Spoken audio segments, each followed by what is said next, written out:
வணக்கம் வணக்கம் friends. Bulking வாழ்க்கையில் இன்னைக்கு நாள் 39. டெய்லி சொல்ற மாதிரி இன்னைக்கு லேட்டா இருந்துச்சுன்னு சொல்லுவேன் தானே நினைச்சீங்க. ஆனா இன்னைக்கு அந்த கதையே இல்ல. காலைல சீக்கிரமா இருந்துச்சேன். ஏஞ்சதும் ஃபர்ஸ்ட் வேலையா போய் சமையல் எல்லாம் செஞ்சுட்டு பிரேக்ஃபாஸ்ட் ரெடி பண்ணி சாப்பிட்டேன். உடம்புலாம் அப்படியே சிக்கமா சைஸ் பிடிக்க ஸ்டார்ட் ஆயிடுச்சு. அப்புறம் என்ன காலேஜ் ரெடி ஆகி காலேஜ் போயிட்டேன். புதுசா பாக்குற எல்லாரும் ஃபாலோ தட்டி விடுங்க. நம்ம மாதவரம் என்ன காலையில என்ன வேலை பார்த்தான்னு தெரியல. ஹெச்ஓடிக்கு லெட்டர் எழுதிட்டு இருக்கிறான். நான் அப்படியே போய் ஒரு 3 மணி நேரம் எக்ஸாம் எழுதிட்டு வீட்டுக்கு போய் நல்லா நெய் ஊத்தி லஞ்ச் மீத ரெடி பண்ணி சாப்பிட்டேன். சாப்பிட்டு ஒரு மணி நேரம் கேப் கழிச்சு ப்ரீ ஒர்க் அவுட் மீல சாப்பிட்டு மைண்ட் ஒரு மாதிரி சரியில்லாத மாதிரியே இருந்துச்சு. மைண்ட் சரியில்லைன்னா நானும் ஃபீமேல் கேரக்டர் இந்த ஸ்பாட்டுக்கு தான் போவோம். அங்க போய் உட்காந்து பேசினதுல மைண்ட்லாம் ஒரு மாதிரி ரிலாக்ஸ் ஆயிடுச்சு.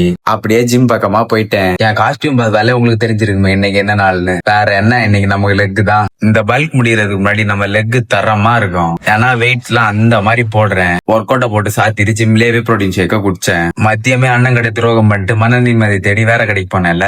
அதனால நம்ம கோச்சை நம்ம பாய்ஸையும் கூப்பிட்டு அண்ணன் கடையில போய் ஒரு டீயை குடிச்சிட்டு நம்ம கோச் இன்னைக்கு ஊருக்கு கிளம்புறாரு. எப்படியோ வீட்டுக்கு போக லேட் ஆயிரோம்னு நம்ம பாய் முட்டை போட்டு கொடுத்தான். அதை அப்படியே சாப்பிட்டேன். சாப்பிட்டு நம்ம கோச்சை பஸ் ஏற்றி விட்டு வீட்டுக்கு போய் தூங்க போயிட்டேன். டாட்டா பாய்.